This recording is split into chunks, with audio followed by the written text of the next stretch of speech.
تو دین شعبہ بازی کا نام ایک جو ہمارے ملک میں اللہ رسول کا اتنا تعارف نہیں ہے جتنا ولیوں کا تعارف ہے. ولیوں کا تعارف کرنا، ان کی زندگی پڑھنا ہمارے ایمان کا حصہ ہے. لیکن ہم ہندی معاشرت سے متاثر ہیں. ہم نے ولیوں کو بھی اللہ کے قریب پہنچا دیا اور جھوٹی سچا جو کچھ چاہا لکھ دیا. اس امت نے دین کو بچایا ہے سند کے ساتھ. یہ تھوڑا ہے کہ جو مرضی لکھا ہوا آمین. شیخ عبد القادر جیلانی رحمۃ اللہ تبارک و تعالیٰ علیہ پیران پیر ہیں، اس میں کوئی دوسری رائے ہے ہی کہ وہ ولایت کے مقام میں سب سے اوپر ہیں. اللہ نے ان کو یہ مقام دیا ہے. لیکن ان کے بارے میں جھوٹی باتیں. سلام پھیرتے تھے، جب ادھر منہ کرتے تھے تو ادھر والے علماء بن جاتے تھے، اور ادھر منہ پھیرتے تھے تو ادھر والے حافظ بن جاتے تھے، اور وہ ان پڑھ کہتے ہیں سبحان اللہ. ارے بھائی ایسا نہیں. میرے نبی سے بڑی نظر ہے جیلانی کی. قطب سبحانی، پیران پیر، جتنے ٹائٹل دو تھوڑے ہیں، لیکن میرے نبی کے سامنے تو وہ ایک تنکے کی حیثیت نہیں رکھتے ہیں. ساری ولایت تو بہت چھوٹی چیز ہے. سارے انبیاء اکٹھے ہو جائیں تو میرے نبی کے سامنے کیا ہے؟ کچھ بھی نہیں. تو میرے نبی سلام پھیرتے تو عالم بنا دیتے، ادھر سلام پھیرتے تو حافظ بنا دیتے. آپ نے تو کیا نہیں تو یہ پیران پیر کیسے کر دیا؟ یہ اس قسم کے جھوٹے قصوں نے وہ دین کا حلیہ بگاڑ دیا، دین کی شکل بگاڑ دی. ایک دعوت اسلامی والوں نے کتاب چھاپی ہے کرامات غوث اعظم شیخ عبد القادر جیلانی. اس میں لکھا ہے کہ ایک مرید تھا، تو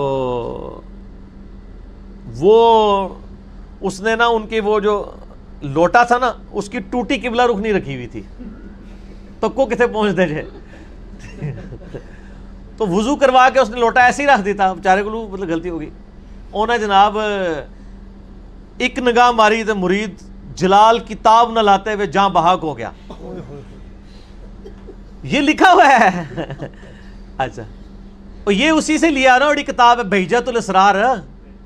بہجت الاسرار جو ہے نا ایک انسائکلوپیڈیا شیخ عبد القادر جیلانی کی کرامات کا، اسی سے یہ نقل کیا ہوا ہے. اچھا کہتے ہیں جناب پھر انہوں نے ایک نگاہ لوٹے کی طرف ماری، اس کی ٹوٹی سی. میں کہ یار وہ پہلی لوٹے تھے مار دیتے مسئلہ ہی حل ہوتا، بندہ بچ جاتا. جھوٹ ہے. یعنی یہ ہم مذاق شیخ عبد القادر جیلانی کا نہیں اڑا رہے، ان کی طرف جھوٹ منسوب بالکل. اسی طرح ان کی طرف انہوں نے جھوٹ منسوب کیا کہ انہوں نے کہا ہے میں مشرق میں ہوں. یہ بہجت الاسرار میں لکھا ہے میں مشرق میں ہوں اور میرا مرید مغرب میں ہو، اس کا ستر کھل جائے تو میں اس کا ستر ڈھانپ دوں گا. تو میں نے اس پہ ان کو کہا تھا کہ یار اگر آپ اتنے کانفیڈنٹ ہیں ٹھیک ہے جی آپ کانفرنسز کراتے ہیں شیخ عبد القادر جیلانی کے نام کے اوپر. آپ اگر اتنے کانفیڈنٹ ہیں کہ میں سچا قادری ہوں، سچا قادری ہوئے گا جو پائی جی میڈیا دے کیمرے سامنے لوائے اور پھر کہ جی یا شیخ عبد القادر جیلانی اور نال ہی اپنی تہمت کھول دے، تو وہ آگے. ویسے میرا مشورہ یہ کرنے سے پہلے آپ انڈر ویئر پہن لیجئے گا، کیونکہ مجھے 100% یقین ہے کہ آپ جو ہے آپ کو بے عزتی کا سامنا ہی کرنا پڑے گا. جب ہم یہ مذاق اڑاتے ہیں، یہ کہتے ہیں بزرگوں کا مذاق اڑا رہے ہیں. ہم بزرگوں کا نہیں اڑا رہے ہیں، بزرگوں کا مذاق آپ نے اڑوایا ہے. ہم نہیں کہتے کہ انہوں نے یہ باتیں کہی ہیں. قصیدہ غوثیہ میں اتنے کفریات لکھے ہوئے ہیں، اتنے شرکیہ باتیں لکھی ہوئی ہیں، ان کا اسلام سے دور دور تک تعلق نہیں ہے. اور جو انہوں نے متکبرانہ دعوے کیے ہوئے ہیں، یعنی کوئی شخص اس طرح کا دعویٰ کر سکتا ہے کہ تمام اولیاء کی گردن پہ میرا پاؤں ہے. جو بندہ اللہ کا نیک بندہ ہے وہ تو ڈرتا ہی رہتا ہے. وہ یہ تو حضرت ابوبکر صدیق نے دعویٰ نہیں کیا کہ تمام صحابہ کی گردن پہ میرا پاؤں ہے. ٹھیک ہو گیا نا. اس طرح کے یہ سارے دعوے جھوٹے ان کی طرف منسوب ہیں. انہوں نے یہ باتیں نہیں کی. شیخ عبد القادر جیلانی کی جو صحیح بات ہے وہ مجھے پتہ ہے، میں آپ کو بتا دیتا ہوں. ان کو کسی نے بتایا کہ جی عید کا چاند نظر آ گیا. انہوں نے کہا کہ عبد القادر کی عید کا دن تو وہ ہوگا جس دن وہ اپنا ایمان بچا کے قبر میں اتر جائے. یہ بات ایک شریف النفس آدمی کر سکتا ہے. جو شخص یہ بات کر رہا ہے وہ یہ کیسے کہہ سکتا ہے کہ میں اس وقت تک جنت میں نہیں جاؤں گا جب تک سارے مرید نہ ساتھ لے جاؤں؟ جھوٹ بول رہے ہیں نا یہ. تو ہم نہیں مانتے کہ انہوں نے یہ باتیں کی ہیں. جیسے روافظ نے مولا علی علیہ السلام پہ جھوٹ باندھے، ٹھیک ہو گیا، خوارج نے مولا علی علیہ السلام پہ جھوٹ باندھے، اس طرح انہوں نے بھی جھوٹ باندھے شیخ عبد القادر جیلانی پہ. مولا علی سے ہم محبت کرتے ہیں، شیخ عبد القادر جیلانی سے ہم محبت کرتے ہیں. بالکل ٹھیک. جزاک اللہ. اللہ تعالیٰ ہمیں بزرگ ہمیں یہ ملے ہیں سارے، ہاں جی اللہ پاک کی ٹرو صحیح تعلیمات پہ چلیں. بزرگوں کا نام لیتے ہوئے ہنستے کیوں ہیں میرے سامنے؟ بس وہ میں نے ایک بزرگان دین ہے، ایک بزرگان بے دین بھی ہیں، ایک علماء کرام بھی ہیں، ایک علماء کرائم بھی ہیں. ہم کرام کی بات کر. اچھا کرام. اور یہاں پر میں صرف اصلاح عقیدہ کے لیے، کسی کو اٹیک کرنا مقصد نہیں ہے، صرف لوگوں کے دماغ کھولنے کے لیے میں بات کروں گا کہ جن لوگوں کے یہ دعوے ہیں اپنے بزرگوں کے بارے میں کہ وہ ایک نگاہ مار کے جو ہے وہ دنیا زیر و زبر کر دیتے ہیں، ان بزرگوں نے کب ہمارے کام آنا ہے کہ ہمارے محبوب صلی اللہ علیہ وآلہ وسلم کی عزت سٹیک پہ لگائی ہوئی ان کافروں نے یہ ایک نگاہ مار کے یوٹیوب سے ایک ویڈیو ڈیلیٹ کر کے بتا دیں.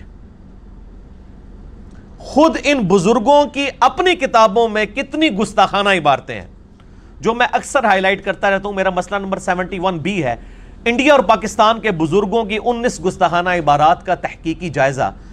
وہ کتابیں کشف المحجوب ہو، حشت بہشت ہو، اسی طریقے سے ملفوظات اعلی حضرت ہو، حفظ الایمان ہو، اس قسم کی کئی کتابیں جن کے میں نے حوالے دیے ہیں، یہ تو آج تک چھپ رہی ہیں. ان پہ کوئی نگاہ مار کے ان عبارتوں کو غائب نہیں کرتا، کوئی بزرگ نگاہ مار کے جو ہے وہ یوٹیوب سے ویڈیوز ڈیلیٹ نہیں کرواتا. تو اس کا مطلب ہے کہ میں پھر پنجابی میں بولوں گا، میرا غصہ اسی وقت ٹھنڈا ہوتا ہے جب آپ پنجابی میں یہ خدا دا نا جے کہانیاں کرانیاں بند کرو ان قوم نو. اتنے 100 سال تو کہانیاں کروا رہے ہو، کچھ بھی نہیں ہونے کا میرے بھائی. میں کہتا ہوں جی ایسی بزرگی پہ لعنت ہے کہ کسی شخص کے اوپر بزرگی ہے اور نبی علیہ السلام کے مبارک خاکے بن رہے ہیں، فلمیں چڑھ رہی ہیں یوٹیوب پہ، وہ ایک نگاہ مار کے یہ نہیں کرتا. وہ جی فلاں بزرگ تھے، ایک نگاہ مارتے تھے تو یہ کر دیتے تھے تو وہ کر دیتے تھے. تو وہ سب کچھ جھوٹ تھا، کچھ بھی نہیں ہوتا. یہ سارے مل کے بھی کچھ نہیں کر سکتے.